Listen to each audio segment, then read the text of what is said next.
Sportageous. Sport gets smarter. Hello, everyone, and welcome to another episode of the Sportageous Cast. Be sure to like, subscribe, and follow us wherever you're tuning in from to hear sports stories from the experts. Our guest today is an associate in the regulatory and investigations teams within the litigation and dispute resolution practice at Clifford Chance. She's based in Perth, Western Australia. She's also a two-time Olympian in the sport of open water swimming and a decorated athlete. Heidi Gan, welcome to the show. Thanks for having me. So it's great to have you here, Heidi. I just wanted to start off, obviously we've got the Olympics going on, another set of Olympics essentially done, a set of marathon swimming medals distributed. Tell me a little bit about your story and how you got into the sport, how you ended up representing Malaysia, and just a bit of a rundown there. Yeah, sure. It's a story that spans probably 30 years, so I'll condense it a bit. But essentially, I started out in the pool like most kids did. So my parents migrated to Australia, and I was born in Perth.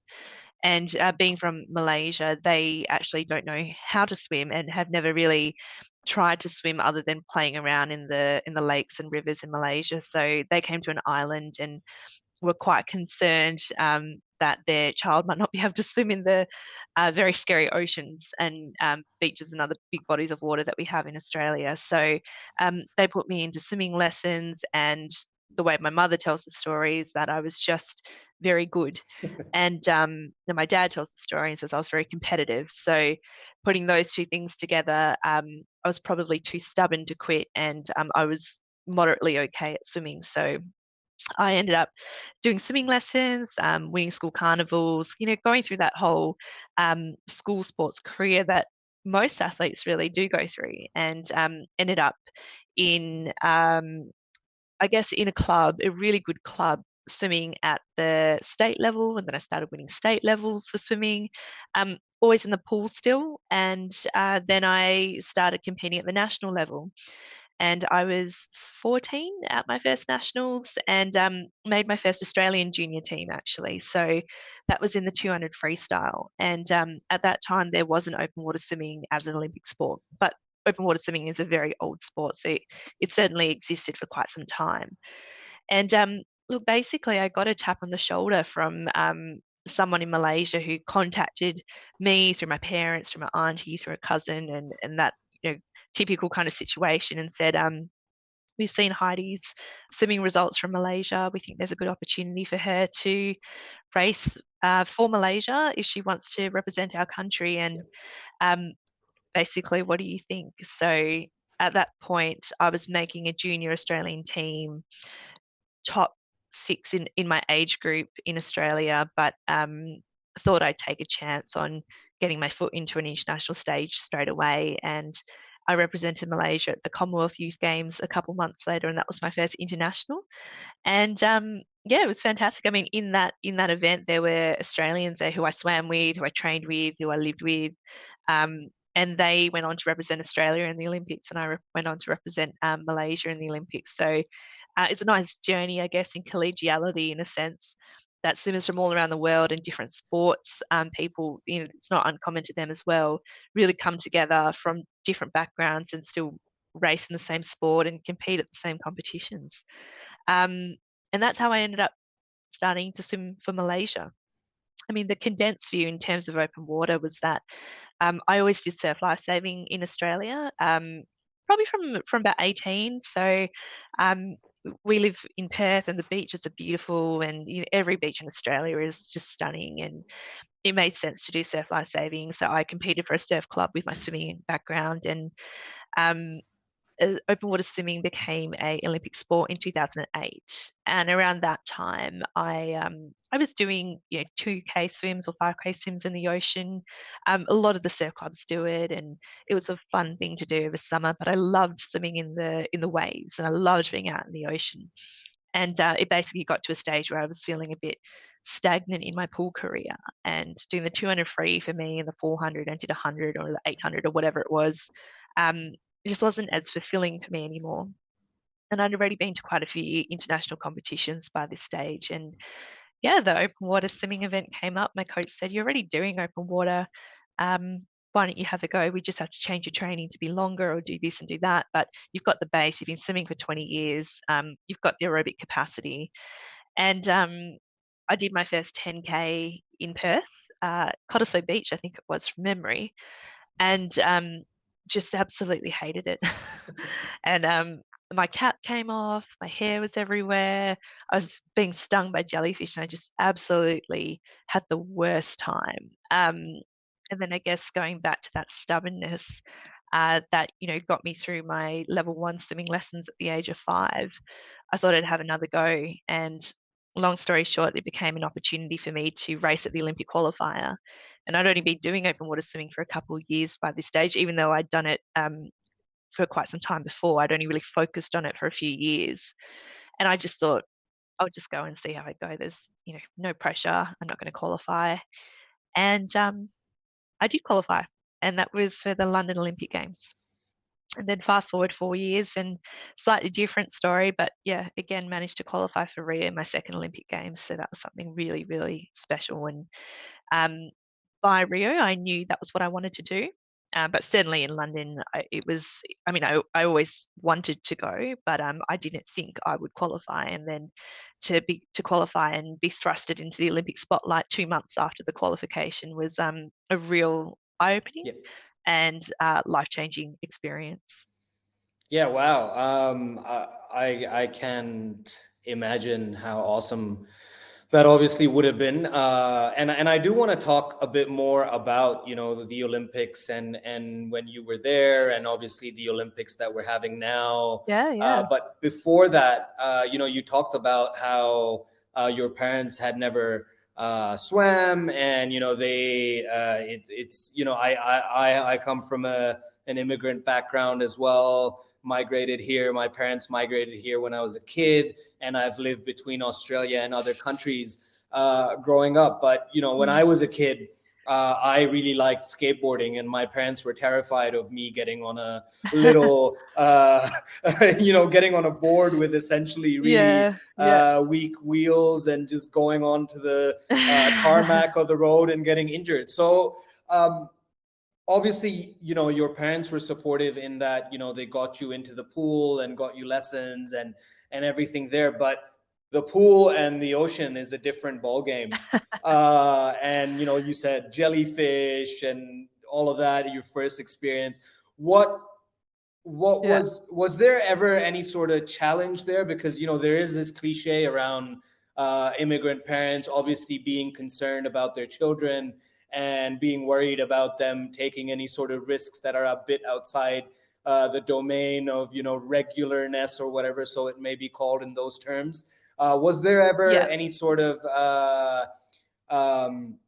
hesitance on their part? Did you ever have to do any convincing, or was it not the case? Um, when I went to open water and focused on that as a sport, admittedly, I was, if not 20, late teens. So Okay. I think they Yeah. had less say, to be honest. Right. But my parents were certainly scared. I mean, Perth has a reputation for shark-filled waters, and they're not, untrue rumors. And I think the concern comes from them not growing up in that environment and not understanding the risk and not actually doing that themselves from a younger age. And when I get older, it's completely understandable. They kind of just be like, "Why are you swimming in the ocean?" Or, my mum would always say, even before international races, "Just be careful. Don't finish it if you can't." And I think it's really quite endearing looking back at it, because she was so worried because she never swam in those environments, or never swam at all. And there was one race in my entire career I didn't finish, and that was because I was pulled out with hypothermia. And sport, out in those conditions, it is life-threatening at times. It is certainly dangerous, and I can understand why they would be so nervous, and they still are. I mean, I think it was even at Rio. I think my dad said to me before I raced, "Good luck. You can do it, but don't do it if you feel like you're unsafe.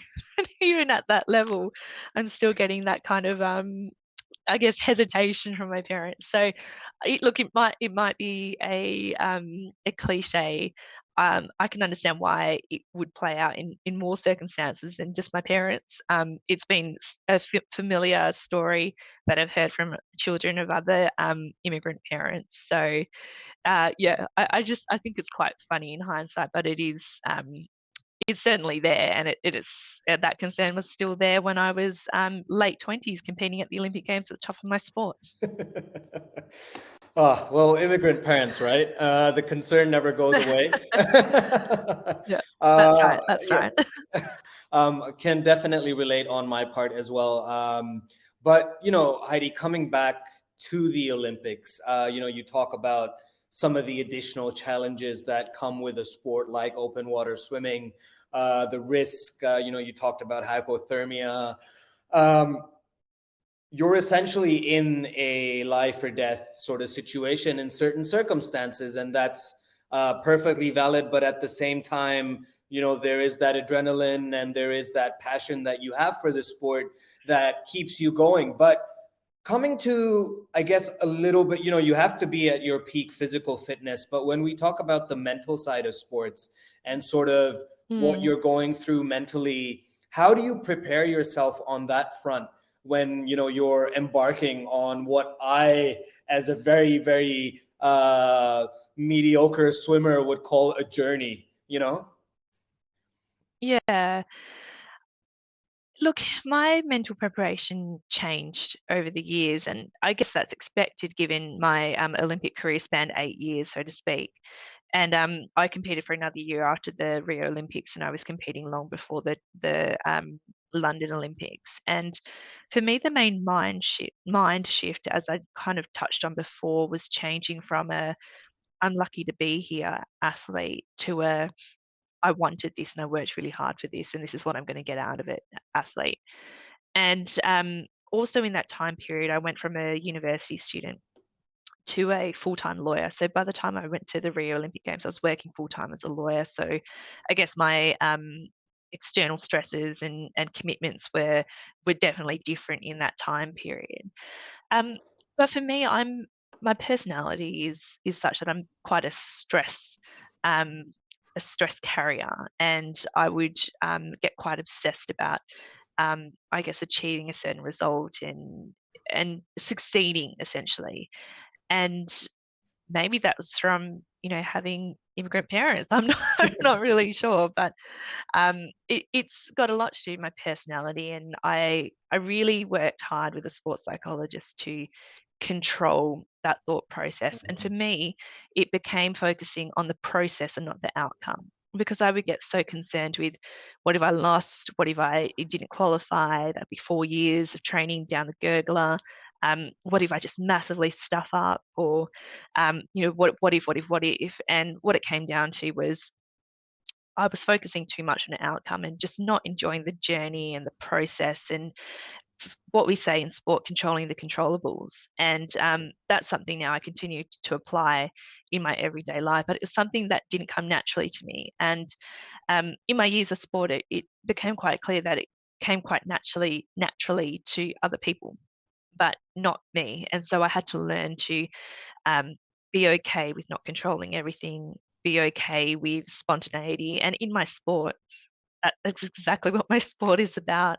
You can have an elbow to the face or get stung by a jellyfish, or your race can be called off because the water temperature is half a degree higher than it was the day before. Or um, one day you might be able to wear this suit, but the next you can't, or your goggles might fall off. I mean, there's a whole range of factors that you can't control that become particularly evident in my sport. And yeah, I had to learn to sit back and be more relaxed, train as hard as I could, prepare for as much as I could. But with the Olympics, there's always a chance that you won't make it.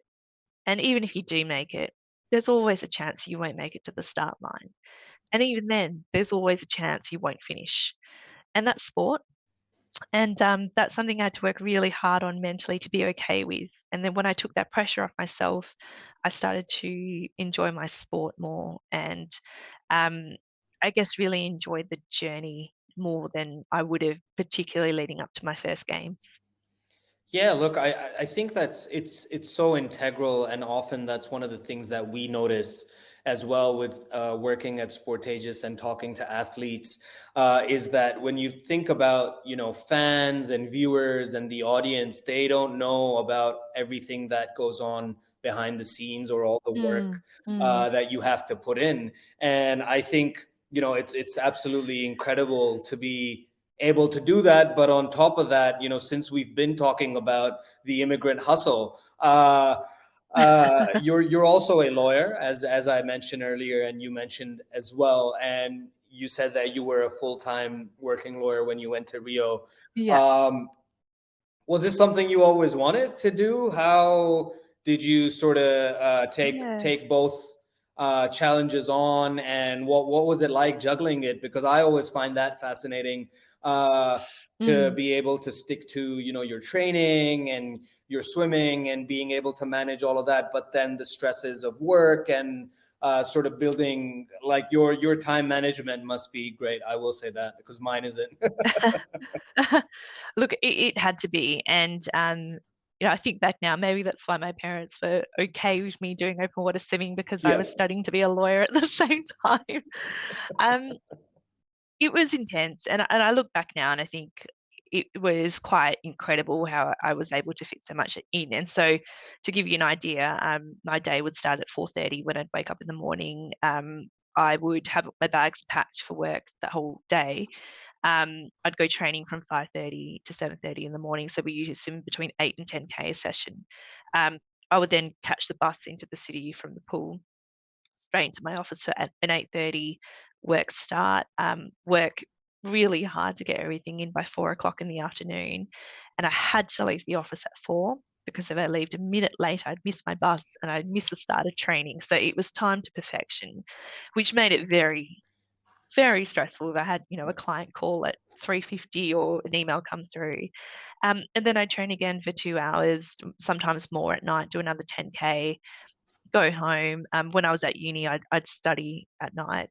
When I was working, I might log on for another hour or two, have dinner, and do that all again. So there was very little room for error. Yeah. And it really taught me some key skills, because if you have a crappy session, swimming session, if I always swam, and I know other athletes do this, it would really play on my mind for the rest of the day and just really annoy me.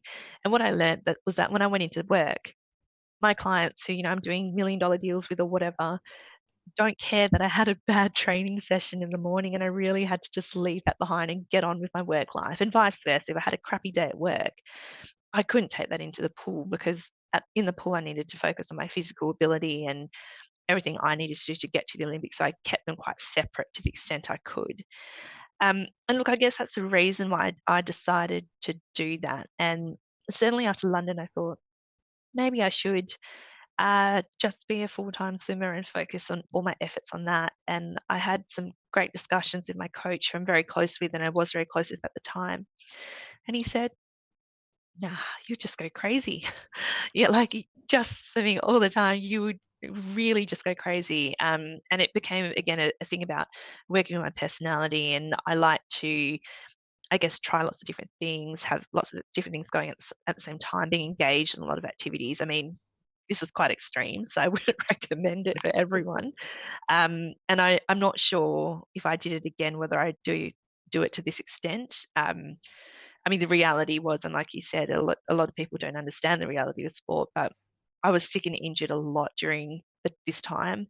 At work, I was just terrified of catching a common cold from my colleagues. I was constantly unwell, carrying multiple injuries. So it was a bit of a balance, but I think mentally for me, I wanted the stimulation outside of swimming. And I think ultimately, I think it worked for me. I might have done better if I had been a full-time swimmer, but I think in terms of the person I am today, I just have learned invaluable skills and had invaluable experiences that have really benefited me now, both personally and professionally. Maybe I would have changed something, but I'm glad I did it this way round.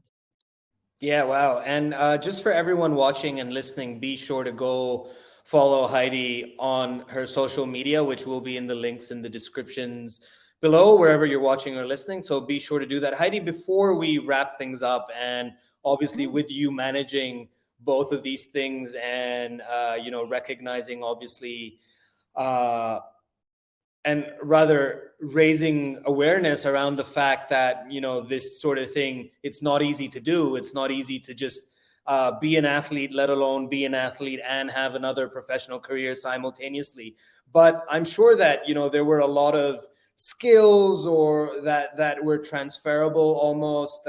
Has your swimming career influenced your mindset thinking in your corporate law career, vice versa? Did where do they sort of interact?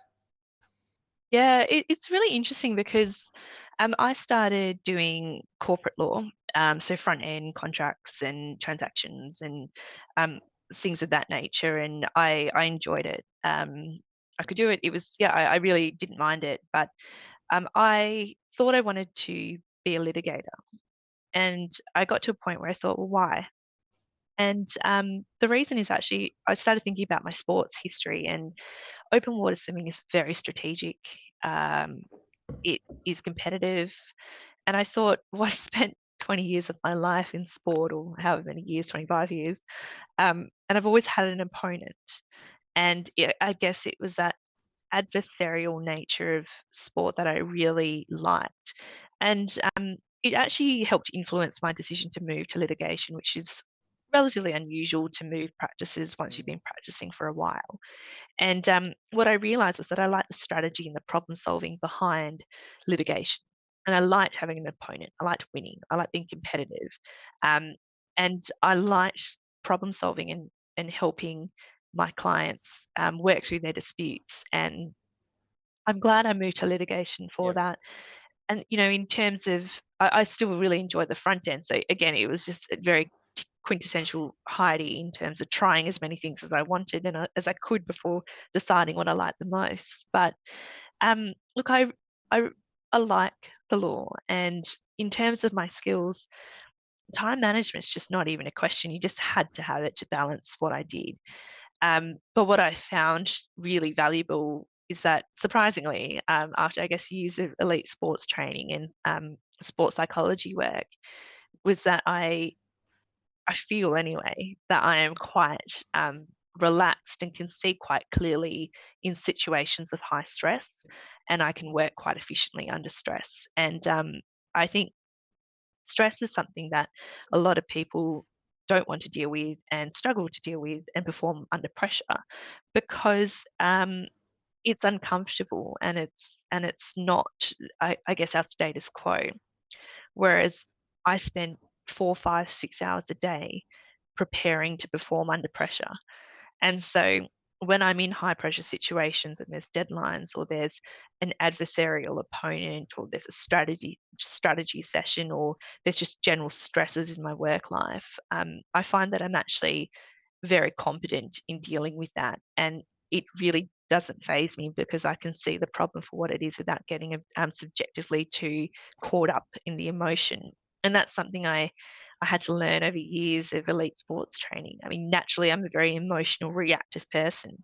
And I've been able to, I guess, kind of control that, use that energy for a better purpose, and apply that to my work life. And that's something, it's taken me a few years to realize with sport now gone, but it's something that you see more when you interact with more people in the profession or just people that you work with, whether it's clients or opponents. It's becoming to me quite an evident skill that I've developed and is quite applicable to the workplace. Yeah, wow. And I think that those are some great words to end things on, Heidi. And to all the immigrant parents watching, listening, you can if your kid really believes in it, they can do it all. And I think that summarizes things here really well. Once again, everyone watching and listening, be sure to follow Heidi. Her social medias are listed somewhere in the description or caption wherever you're watching or listening from. Heidi, thank you so much. It's been an absolute pleasure having you on. And looking forward to hearing from you and keeping in touch and obviously seeing how things pan out. Thanks for having me. It's been really good to chat to you.